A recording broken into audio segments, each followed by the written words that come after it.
चलिए प्रिय छात्रों, एक बार फिर से आप सभी का स्वागत है। तो चलिए आज हम लोग साइंस के मोस्ट वीवीआई प्रश्न को लेके आए हैं, टॉप 30 क्वेश्चन।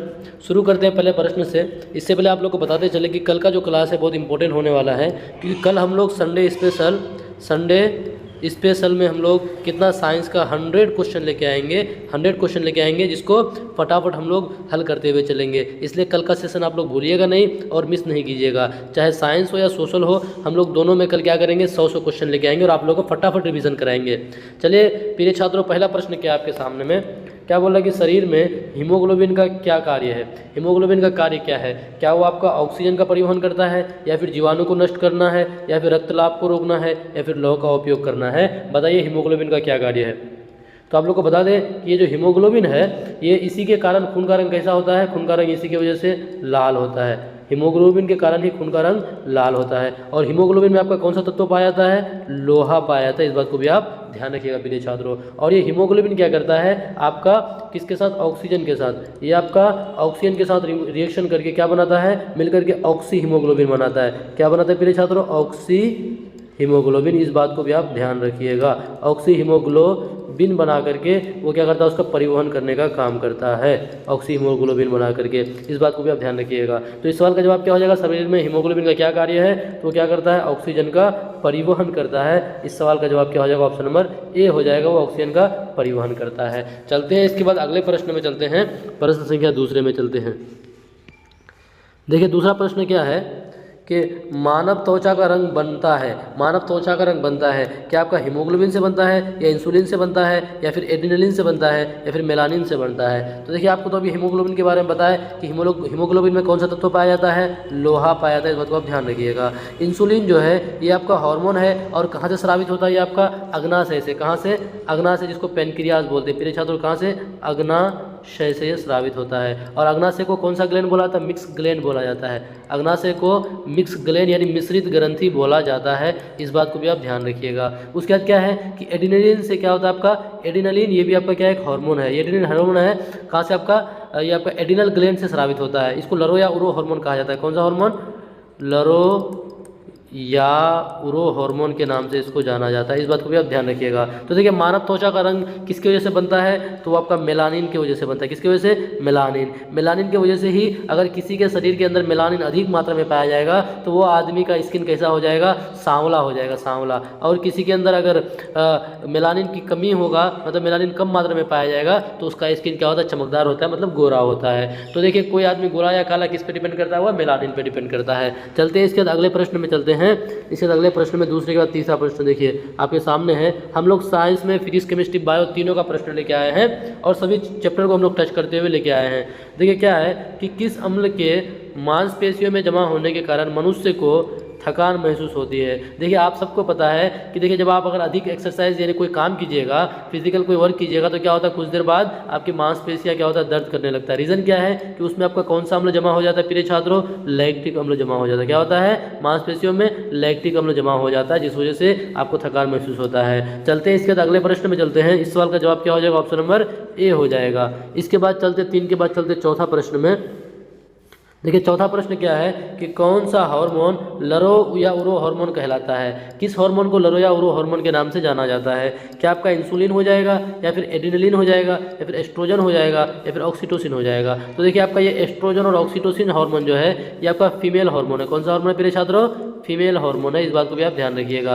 उसके बाद इंसुलिन के बारे में तो आप लोगों को पता है, ये आपका जो शुगर का जानते हैं ना, आपके शरीर में वो किसको कंट्रोल करने का काम करता है? ग्लूकोज के लेवल को।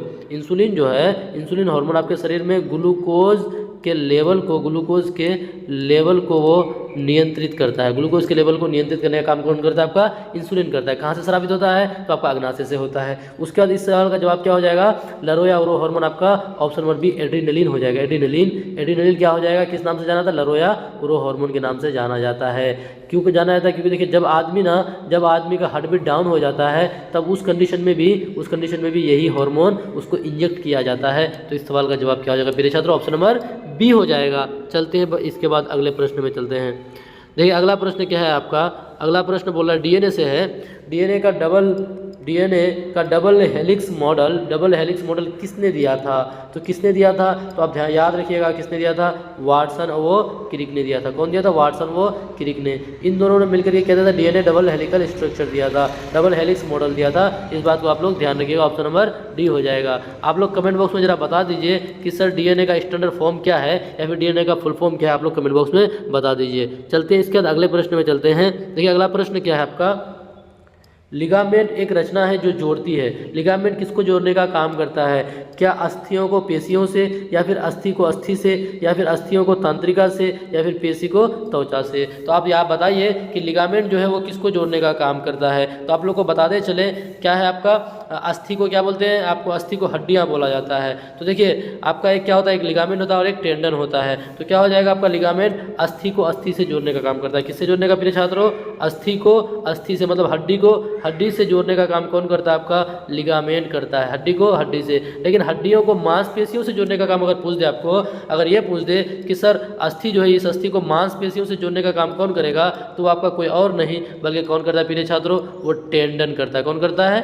टेंडन करता है। इस बात को भी आप ध्यान रखिएगा। तो इस सवाल का जवाब क्या हो जाएगा प्रिय छात्रों? ऑप्शन नंबर बी हो जाएगा। चलते हैं इसके बाद अगले प्रश्न में चलते हैं। इसी तरह से आप लोग मेहनत करते रहें, हमारे साथ जुड़े रहें और हम लोगों के साथ वो प्यार बनाए रखें। देखिए अगला प्रश्न है कि मानव शरीर में कोशिकाओं की खोज किसने की थी?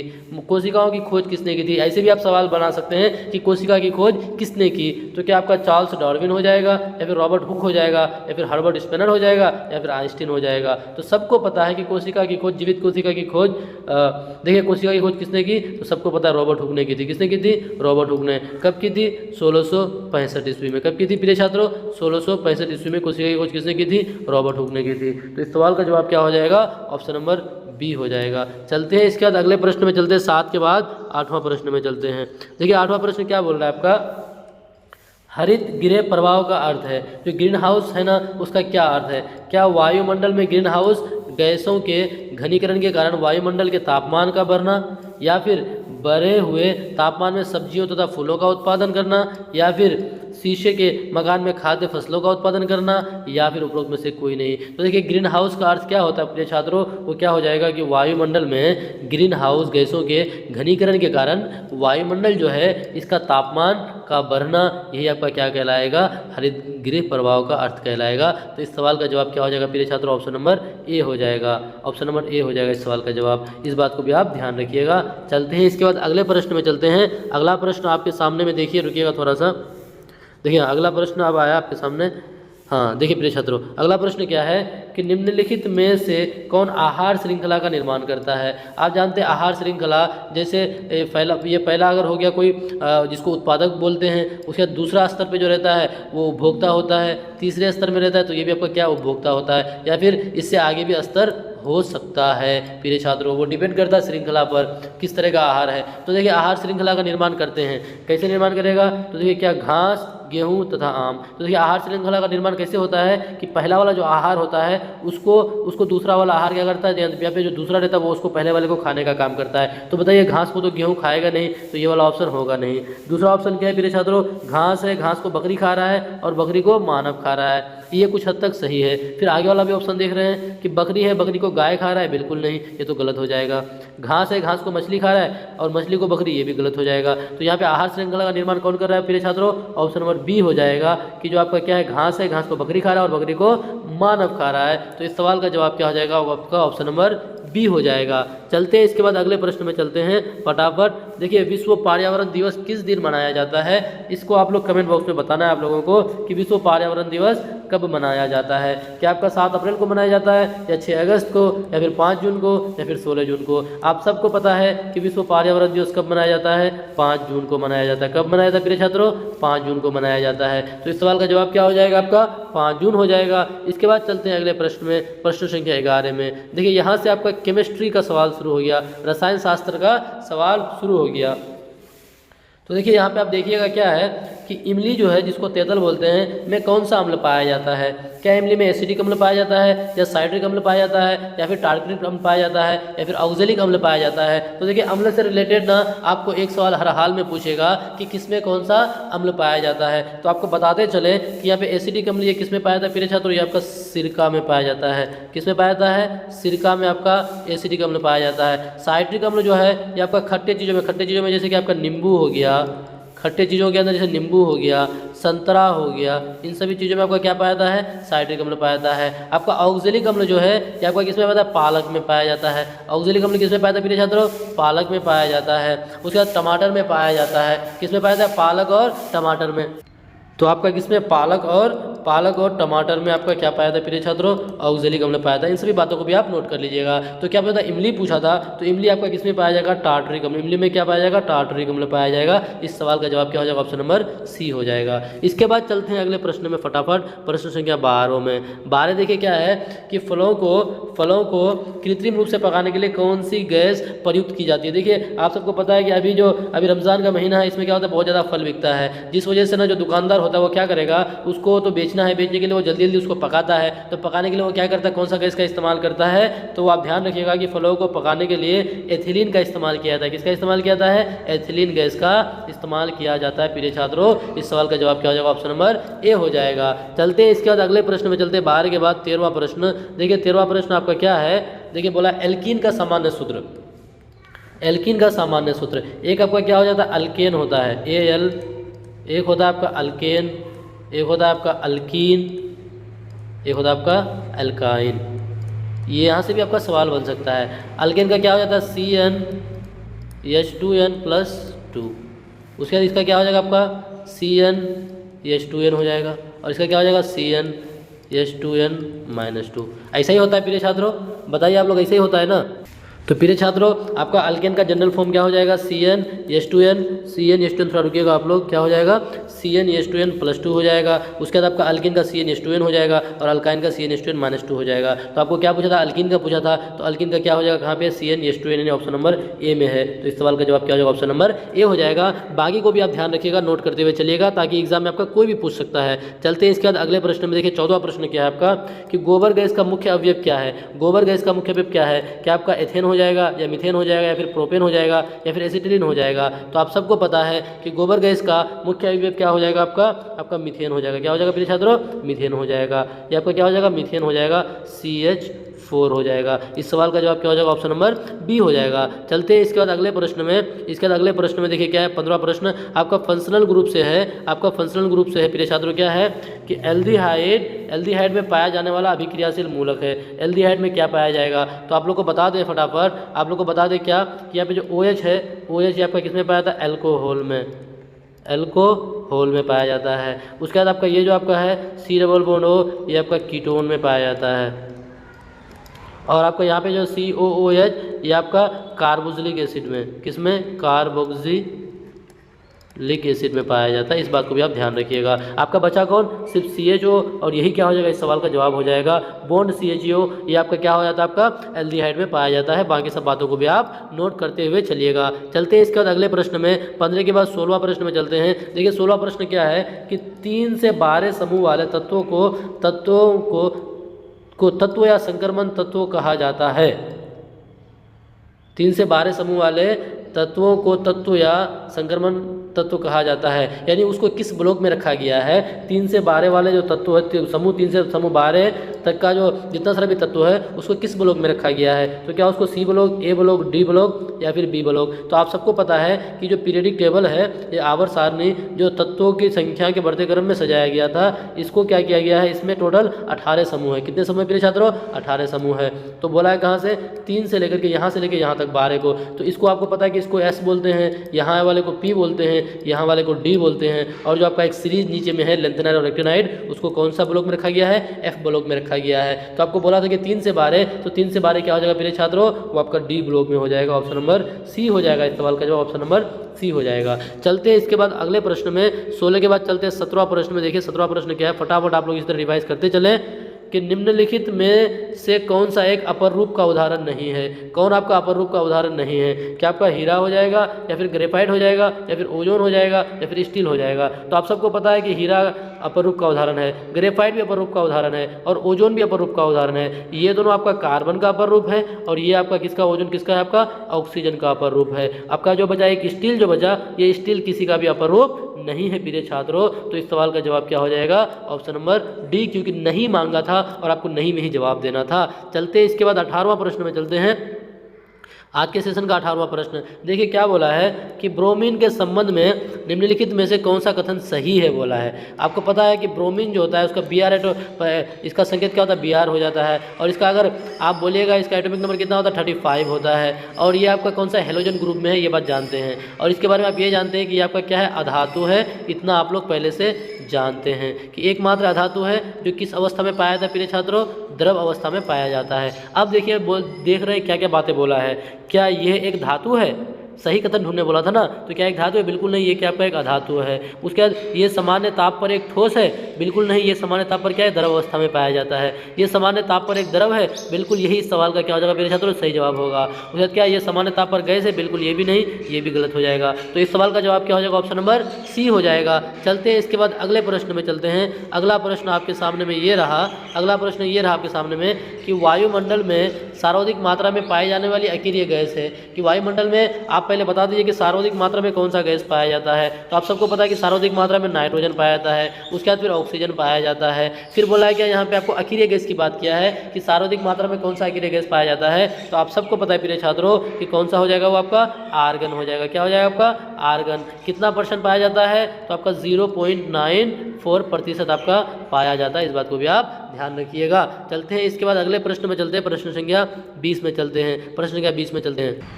तो प्रिय छात्रों आपका एक्वारेजिया से प्रश्न है जो आपके एग्जाम में हर हाल में बन सकता है। ये प्रश्न देखिए क्या बोला है कि एक्वारेजिया आयतन में 1:3 के अनुपात में निम्नलिखित में से किसका मिश्रण है? मतलब किस किस के मिश्रण से आपका एक्वारेजिया बनता है? क्या आपका सांद्र, पहले तो आप ध्यान रखिए कि वो जो भी होगा चाहे HNO3 या फिर HCl हो, आपका सांद्र से बनेगा। तो आप देखिए आंसर में देखिए तनु जहाँ पे भी है ना उसको आप काट के खत्म कर दीजिए। ठीक है, एक ऑप्शन तो गया। अब देखिए आप ऑप्शन नंबर ए में क्या है? सांद्र HNO3 और सांद्र HCl। उसके बाद ऑप्शन नंबर बी में देखिए कि सांद्र HNO3 और सांद्र H2SO4। देखिए सल्फ्यूरिक अम्ल का नहीं होता, इसको आप काट दीजिए। ऑप्शन नंबर सी तो पहले ही काट दिया। बी में देखिए सांद्र HCl और सांद्र HNO3। तो देखिए ऑप्शन नंबर ए और डी को आप देखिएगा दोनों सेम टू सेम है, लेकिन क्या बोला है कि 1:3 के अनुपात में। तो बच्चा क्या करेगा? ऑप्शन नंबर ए कमेंट टिक मार के आ जाएगा। लेकिन आपको घबराना नहीं है, आपको पहले चारों ऑप्शन को पढ़ना है, उसके बाद उसको आपको आंसर मारना है। तो देखिए आपका एक्वारेजिया जो है वो सांद्र HCl और सांद्र HNO3 का क्या होता है? एक मिश्रण होता है। इस सवाल का जवाब क्या हो जाएगा? ऑप्शन नंबर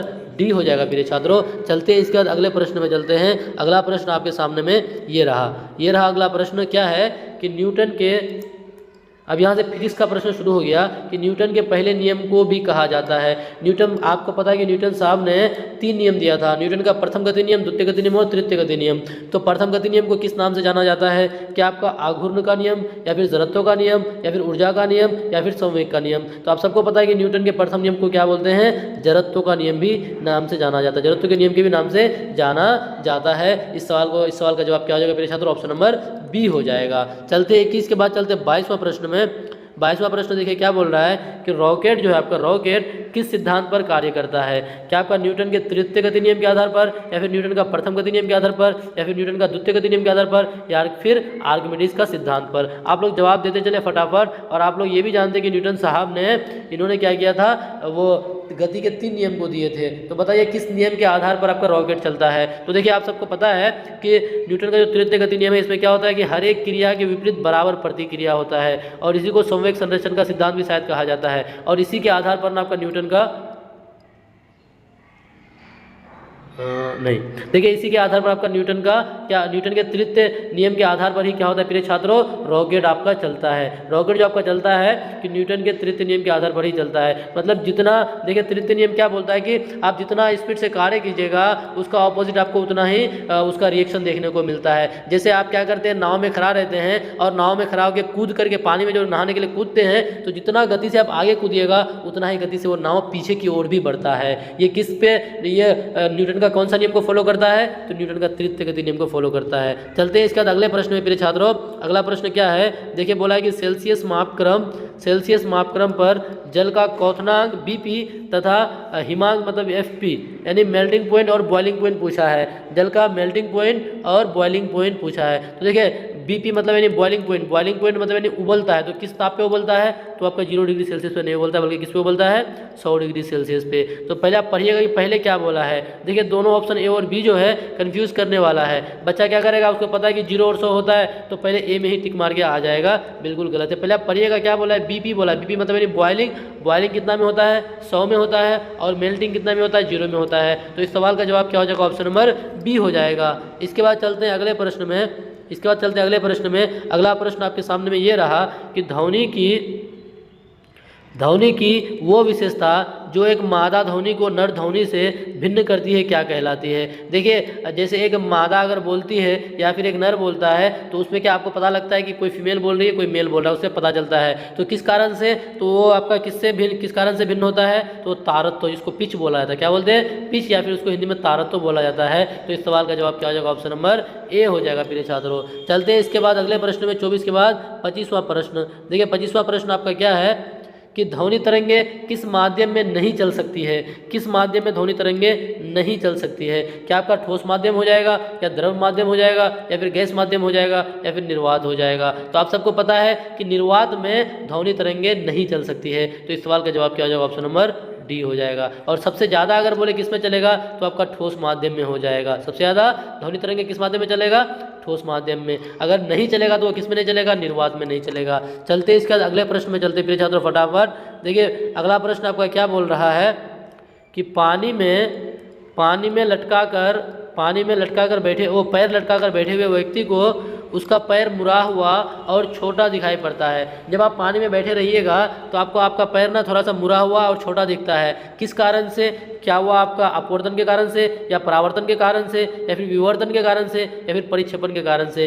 तो आप जानते हैं कि वो क्या रीज़न होता है? तो वो प्रकाश का अपवर्तन के कारण से। किसके कारण से? अपवर्तन के कारण से प्रिय छात्रों। आप ये भी देखिएगा कभी ना, वो एक बाल्टी में पानी ले लीजिएगा, उसके बाद उसमें आप एक सिक्का डालिएगा तो वो सिक्का जो पोजीशन पे रहता है उस पोजीशन से थोड़ा आपको ऊपर दिखाई पड़ता है। वो भी क्या रीज़न है? प्रकाश का अपवर्तन के कारण ही वो आपका हो पाता है। चलिए छात्रों इसके बाद चलते अगले प्रश्न में फटाफट। 26 के बाद 27वां प्रश्न देखिए। 27वां प्रश्न क्या है कि यातायात सिग्नलों में लाल प्रकाश प्रयुक्त किया जाता है क्योंकि? देखिए यातायात सिग्नलों में लाल प्रकाश प्रयुक्त क्यों किया जाता है? क्या वो आपका खून का रंग लाल है इस वजह से, या फिर प्राणी लाल रंग पहचान सकता है इस वजह से, या फिर लाल रंग सबसे कम परिक्षेपित होता है इस वजह से, या फिर लाल रंग खतरे की प्रतीक है इस वजह से? आप बताइए। जहाँ पे भी आप देखिएगा ना यातायात सिग्नलों में मैक्सिमम हर जगह लाल रंग का ही इस्तेमाल होता है। रीज़न क्या है कि लाल रंग ना कम परिक्षेपित होता है, इसका परिक्षेपित सबसे कम होता है और ये काफ़ी दूर तक दिखाई पड़ता है। इस वजह से जहाँ पे भी सिग्नलों में जो होता है वह क्या इस्तेमाल किया जाता है? लाल रंग का इस्तेमाल किया जाता है ताकि आदमी को दूर से ही दिख जाए। प्रिय छात्रों इस सवाल का जवाब क्या हो जाएगा? ऑप्शन नंबर सी हो जाएगा। चलते हैं 27 के बाद 28वां प्रश्न में चलते हैं। देखिए 28वां प्रश्न आपका क्या है? पेरिस्कोप बोला है कि पेरिस्कोप बनाने में निम्नलिखित में कौन सा एक प्रयुक्त होता है? कि पेरिस्कोप बनाने में किसका इस्तेमाल किया जाता है? क्या अवतल लेंस का इस्तेमाल किया जाता है, या समतल दर्पण का इस्तेमाल किया जाता है, या फिर अवतल दर्पण का इस्तेमाल किया जाता है, या फिर इनमें से कोई नहीं? आप लोग जवाब दीजिए कमेंट बॉक्स में फटाफट। तो देखिए आप सबको पता है कि पेरिस्कोप बनाने के लिए किस दर्पण का इस्तेमाल किया जाता है? समतल दर्पण का इस्तेमाल किया जाता है। किसका प्रिय छात्रों? समतल दर्पण का। इस बात को आप नोट करते हुए चलिएगा पेन कॉपी लेकर के। तो इस सवाल का जवाब क्या हो जाएगा? ऑप्शन नंबर बी हो जाएगा। चलते हैं इसके बाद 28 के बाद चलते हैं 29वां प्रश्न। देखिए 29वां प्रश्न क्या बोला है? देखिए पढ़िए आप लोग फटाफट। तो प्रिय छात्रों आप लोग जवाब दीजिए। देखिए हर दिन आप लोग अपने आप को समतल दर्पण के सामने में आके देखते हैं, सुबह उठते हैं, रात को सोते वक्त हर वक्त देखते हैं अपने आप को आईने में। तो बताइए कि क्या है कि किसी व्यक्ति का पूरा प्रतिबिंब देखने के लिए एक समतल दर्पण जो है कि न्यूनतम ऊंचाई होती है, कितना होना चाहिए? तो क्या आपका ऑप्शन नंबर ए व्यक्ति की ऊंचाई के बराबर होना चाहिए, या फिर व्यक्ति की ऊंचाई की आधी होनी चाहिए, या फिर व्यक्ति की ऊंचाई की 1/4 होनी चाहिए, या फिर व्यक्ति की ऊंचाई की 2 गुनी होनी चाहिए? तो देखिए बहुत सिंपल था। अगर आपको क्या करना है, प्रतिबिंब पूरा प्रतिबिंब देखना है तो वो समतल दर्पण कैसा होना चाहिए? व्यक्ति की ऊंचाई की आधी होनी चाहिए। न्यूनतम क्या होना चाहिए ऊंचाई की? व्यक्ति की ऊंचाई की आधी होनी चाहिए। प्रिय छात्रों इस सवाल का जवाब क्या हो जाएगा? ऑप्शन नंबर बी हो जाएगा। चलते हैं 29 के बाद चलते हैं प्रश्न संख्या 30 में। ठीक है, प्रश्न संख्या 30 बहुत आसान है। क्या है कि श्वेत प्रकाश कितने रंगों के मेल से बना होता है। श्वेत प्रकाश जो है यानी सूर्य की रोशनी वो कितने रंगों के मेल से बना होता है। इस सवाल का जवाब आप लोग कमेंट बॉक्स में बताएं, आप लोग इसको कमेंट बॉक्स में बताएं। और ये बताएं कि आज का सेशन आप लोगों को, सॉरी 30 प्रश्न था, आज का सेशन आप लोगों को कैसा लगा। जो हम लोग 30 क्वेश्चन लेके आए फिजिक्स से, केमिस्ट्री से, बायो से, सभी से हम लोग आज 3 प्रश्न जो लेके 30 प्रश्न लेके आए वो आप लोग को कैसा लगा और आप लोग का कितना मार्क्स आया, कितना आ रहा है वो भी आप लोग कमेंट बॉक्स में बताएं। फिर इसी तरह आप लोग मेहनत करते रहें। और एक बात आप लोग ध्यान रखिए कि कल का क्लास बहुत स्पेशल होने वाला है। साइंस और सोशल का हम लोग कितना 100 क्वेश्चन लेके आएंगे। कितना प्रिय छात्रों, 100 क्वेश्चन लेके आएंगे। फर्स्ट रिवीजन कराएंगे, फटाफट रिवीजन, आप लोग उसको मिस नहीं कीजिएगा, वो आपके लिए बहुत फायदेमंद हो सकता है। फिर मिलते हैं अगले वीडियो में, जब तक के लिए बाय बाय, अपना ख्याल रखिए।